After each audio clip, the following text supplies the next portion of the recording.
Hello guys, welcome back to my channel. This is Shivani's blog. तो अभी सुबह सुबह का समय है और सुबह मैं उठ चुकी हूँ और उठने के बाद आपको पता ही है मैं क्या करती हूँ।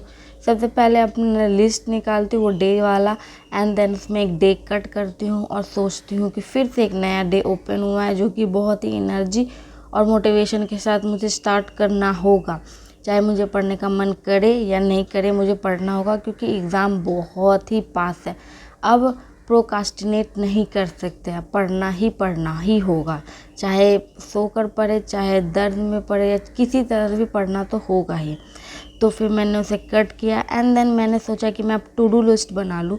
तो टू डू लिस्ट बनाने से पहले मैंने सारे मॉक जो मैंने प्रीलिम्स मेंस के मैंने दिए थे उन्हें थोड़ा एनालाइज वगैरह किया कि क्या क्या मिस्टेक हुआ था, क्या क्या टॉपिक है जिसमें मैं फंस रही थी, ज़्यादा टाइम लग रहा था मुझे, जिस वजह से मेरे मार्क्स फ्लक्चुएट कर रहे थे। 48, कभी 50, कभी 55 इस तरह के बन रहे थे। तो एक कांस्टेंट मार्क्स बनाने के लिए मैंने देखा कि क्या क्या मेरे जो मतलब सब्जेक्ट्स हैं उसमें क्या क्या मेरा मिस कर रही हूँ, क्या क्या मिस्टेक्स हो रहे हैं। तो उन सबको मैंने एनालाइज वगैरह किया एंड देन उसे करने के बाद फिर मैंने एक टू डू लिस्ट अपना प्रिपेयर किया। तो मैंने देखा कि मैं जो मॉक्स वगैरह जब प्रीलिम्स के दे रही हूँ तो मुझे पजल में एक तो बहुत ज़्यादा टाइम लग रहा है, और दूसरा जब मैंने पिछला मॉक दिया था तो उसमें मैंने पजल सॉल्व कर लिया, बट मेरे पास टाइम नहीं बचा था कि मैं क्वेश्चन अटेम्प्ट कर लूँ। तो मतलब इस तरह का मिस्टेक कि आप पजल सॉल्व कर लो, क्वेश्चन नहीं अटेम्प्ट कर पाओ, जिसकी वजह से आपके अटेम्प्ट गिर जाए, तो ये मुझे थोड़ा सा अननोइंग लगा। एंड देन इसी वजह से मैंने सोचा कि मैं आज सबसे पहले 2 वेरिएबल वाले जो SBI PO के प्रीलिम्स में पूछा जाता है, 1 वेरिएबल वाला तो 1-2 मिनट में मेरा हो जाता है, पर 2 वेरिएबल वाला थोड़ा टाइम टेकिंग होता है। तो मैंने 2 वेरिएबल वाला पजल सॉल्व किया सबसे पहले, थोड़े वीडियो से सॉल्व किए एंड थोड़े PDF वगैरह से डाउनलोड करके क्वेश्चंस वगैरह उसे सॉल्व किया, और उसे ही मैंने अटेम्प्ट वगैरह किया। फिर उसे अटेम्प्ट करने के बाद फिर मैं सोची कि 8 बज चुके थे, तो मैंने सोचा एडिटोरियल की क्लास कर लूँ क्या। लेकिन एडिटोरियल तो लाइव थी, और लाइव क्लास करना मुझे वर्थ इट नहीं लगता। ना तो स्पीड बढ़ा सकते हो, और एक तो कमेंट सेक्शन में इतने ज़्यादा डिस्ट्रैक्शन होते हैं। मुझे लाइव क्लास बिल्कुल नहीं पसंद है। मैं हमेशा से रिकॉर्डेड क्लास ही प्रेफर करती हूँ। लाइव क्लास मैंने रेयर ही कभी कभी किया होगा, क्योंकि उसमें स्पीड वगैरह आप इंक्रीज़ नहीं कर सकते। इस बार फैक्टर की वजह से मैं लाइव क्लास नहीं करती हूँ। तो मैंने सोचा कि मैं अभी एडिटोरियल करूँगी तो मेरा बहुत टाइम वेस्ट होगा, इस वजह से मैंने एडिटोरियल करना स्किप कर दिया। और फिर मैंने प्रीलिम्स के एक फुल लेंथ मॉक लगाया, और प्रीलिम्स का फुल लेंथ मॉक में मेरे अच्छे मार्क्स आए थे। तो उसमें फिर मैंने एनालाइज वगैरह किया, और फिर मैंने एडिटोरियल की क्लास की निमिषा मैम की एडिटोरियल की क्लास करने के बाद मैंने जो प्रीलिम्स का मॉक दिया था उसका मैं स्कोर और एनालिसिस आपको लास्ट में दिखाऊंगी। अच्छा तो मार्क्स नहीं है, बट हाँ 50s में है। थोड़े अटेम्प्ट गिर गए पजल की वजह से, क्योंकि मैंने एक पजल सॉल्व तो कर लिया, और उसे मैंने फिर इस बार वही हुआ कि मैंने उसके क्वेश्चन अटैम्प्ट नहीं कर पाए। तो मैंने उस वजह से मेरे अटैम्प्ट्स गिर गए, और जिस वजह से मार्क मेरे 40 आप देख लीजिएगा लास्ट में कि कितने बने हैं। तो वो तो मैं दिखाऊंगी और एनालिसिस वगैरह दिखाऊंगी ही। तो फिर हाँ, मैंने आपको बताया था कि मैं इंग्लिश में मेरे थोड़े मतलब इतनी गलतियाँ कम कैसे हो रही थी, उसकी मैं आपको स्ट्रैटेजी बताऊंगी। तो वो मैं अपकमिंग वीडियोस में आपको बताऊंगी कि मैंने क्या चेंज किया है, क्या स्ट्रैटेजी फॉलो किया, जिस वजह से मेरे इंग्लिश में एरर थोड़े कम हो रहे हैं, और वो मैं अपकमिंग वीडियोस में ही बताऊंगी। तो मैंने अच्छे ही इंग्लिश में इस बार भी मेरे मिस्टेक्स थोड़े कम हुए, तो इस वजह से खुशी है। बट पजल्स में देखते हैं, तो मैं आपको स्क्रीन पे लेकर चलती हूँ जहाँ मैं दिखाती हूँ अपना स्कोर एंड एनालिसिस। स्क्रीन पे आ चुकी हूँ, और मैंने गाइडली से ही इस बार मॉक दिया था अपना, जैसे कि मैंने बताया आपको। तो मैंने SBI PO का प्रीलिम्स का 2026 वाला मॉक दिया था। तो मैं आपको उसका स्कोर एनालिसिस वगैरह दिखाती हूँ क्या मार्क्स रहा। तो ये ओपन नहीं हो रहा, तो ये खुल गया।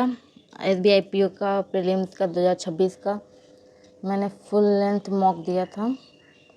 ये मैंने मॉक दिया था मॉक नंबर 13। तो सबसे पहले मैं इसको आपका लेवल चेक करके बता देती हूँ। इसका इंग्लिश का लेवल मॉडरेट था, क्वांट इजी टू मॉडरेट था, रीजनिंग बहुत हार्ड था। एंड रीजनिंग में एक पजल को सॉल्व मैं कर रही थी, वो इतना मतलब ट्रिकी था कि मतलब प्रीलिम्स लेवल के बेसिस पे कि टाइम ही कम पड़ गया मेरा। सॉल्व करते करते, जिसकी वजह से मेरा मार्क्स 47.25 बना। वैसे मैंने 56 अटेम्प्ट किया था, तो मतलब थोड़ा इसके ही बेसिस पे किया था, जिसमें से मेरा 7 इनकरेक्ट हुआ। इंग्लिश में मैं आपको दिखाती हूँ कितना। इंग्लिश में मेरा 2 इनकरेक्ट हुआ, क्वांट में मेरा 2 इनकरेक्ट हुआ, वो भी इनकरेक्ट मैं आपको दिखाती हूँ। बहुत सिली मिस्टेक है जिसको अब तो मैं अवॉइड करूँगी ही करूँगी।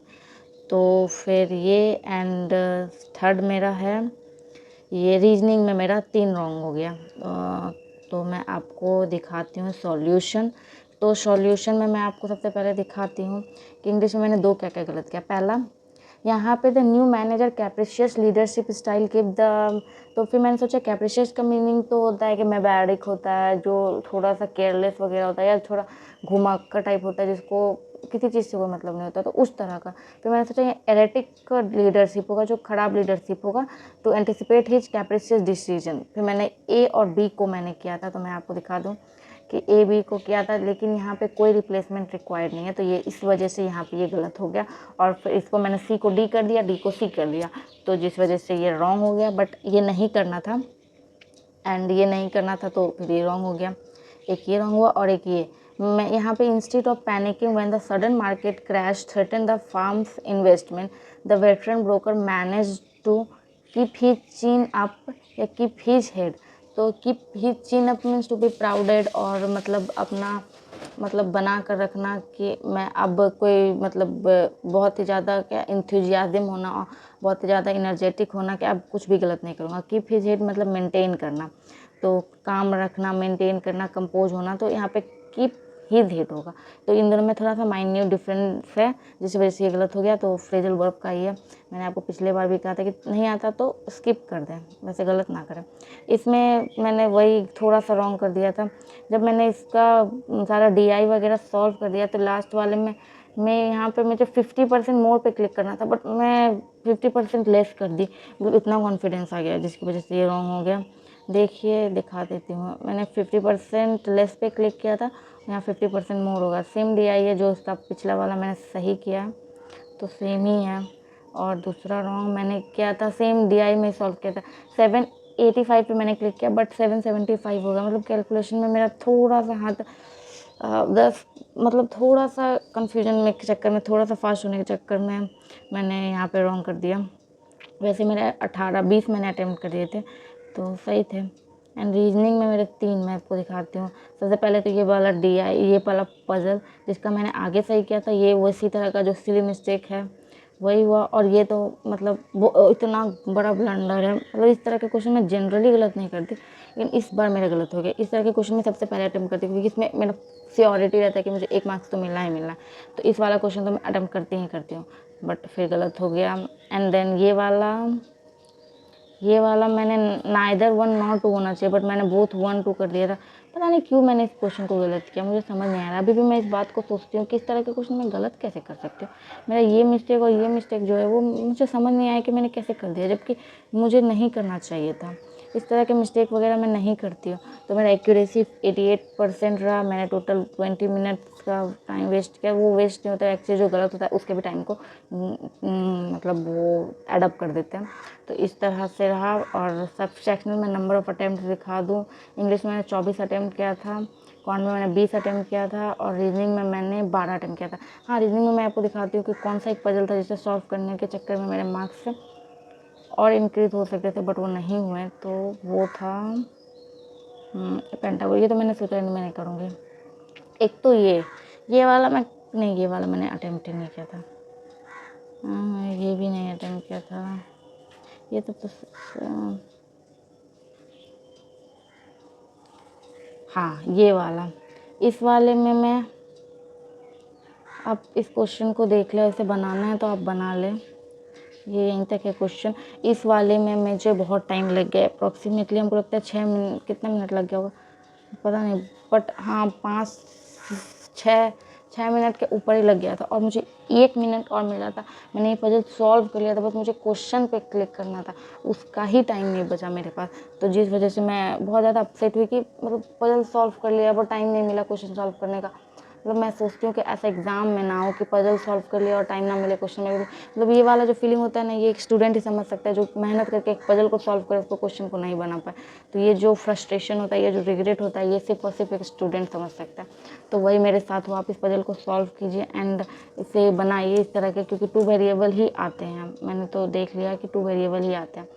और एनालिसिस वगैरह मैं आपको दिखा दूँ तो मेरे परसेंटाइल 54.82 बने। अच्छे ही नहीं कह सकते, अभी पता नहीं, कभी मार्क्स बढ़ते हैं कभी नहीं बढ़ते हैं। तो इस तरह से मेरा आज का मॉक रहा। 47.25 बना, 57.6 कट ऑफ था, लेवल थोड़ा हार्ड के टाइप में था। तो आज के लिए इतना ही, मिलते हैं नेक्स्ट वीडियो में, तब तक के लिए बाय।